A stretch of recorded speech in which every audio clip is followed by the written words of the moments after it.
Eli Drinkwitz has done a great job of elevating Missouri's talent level on the roster, putting them in contention. They're probably not on the level of Florida or Georgia in the SEC East, but they definitely have guys that can put them up there, pull off a few upsets, shock a few people.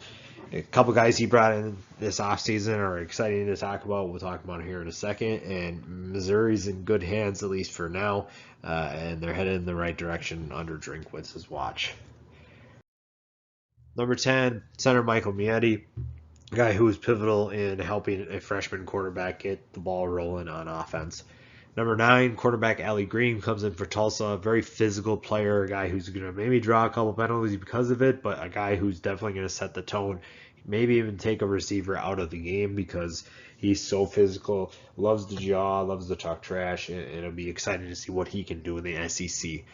Number 8, wide receiver Kiki Chisholm, 458 yards and a touchdown last year, and I think that he can take a step forward and help out the offense a little bit more this year now that he's got a full year, well, not even a full year, but a year of experience under his belt. Number 7, quarterback Caleb Evans, another Tulsa transfer. So Green and Evans were teammates, and they come in from Tulsa after being two of the best cornerbacks in the AAC. And I think it's going to be exciting to see what they can do at the next level. A lot of NFL scouts and analysts are already on them. They're excited to see what they can do at a new conference on a new team. Number 6, defensive end Isaiah McGuire. 4 tackles for loss and 3 sacks last year. A guy who doesn't get enough attention because of a guy here we're going to talk about in just a sec. Linebacker Devin Nicholson, he comes in with 69 tackles last year and 3 for loss. I don't really envy anybody that plays in the SEC on defense because the offenses have just been absolutely insane, and the talent level that they keep bringing in is so tough to compete with. It's really, I'm surprised that they don't give up more points, but I don't envy what position Nicholson's in to have to stop those kinds of offenses. Number 4, quarterback Connor Bazelak, the freshman that we talked about, freshman of the year in the SEC, 2,300 yards, 7 touchdowns and 6 picks. Can he take a step forward as a sophomore and really develop the Missouri passing game into what it needs to be?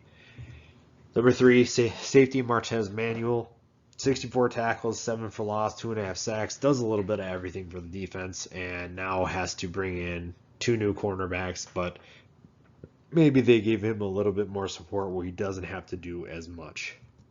Number 2, running back Tyler Beatty, versatile player who has over 1,100 yards and 9 touchdowns rushing, but also has 819 receiving yards and 7 touchdowns catching those as well in his career. So a guy who's bringing versatility, a little bit of help for Bazelak in the running and the passing game. And then number 1, Treylon Jeffcoat, the guy I mentioned earlier, first team All-SEC with 6 tackles for loss and 6 sacks. He and McGuire are going to be 2 of the best defensive ends in the SEC. It'll be exciting to see what this defense can do because they bring in guys like Green and Evans to elevate the secondary, and it feels like the front 7 have things a little bit figured out, especially on the edge. So can this be a team that surprises a Florida or Georgia? I think that they do if they play a complete game. There's talent on the top 10 like we see here that can elevate that. It just really comes down to depth. Drinkwitz has done a great job of bringing in talent, bringing in transfers, and it'll be exciting to see what they can do with those new guys and with the talent returning in 2021.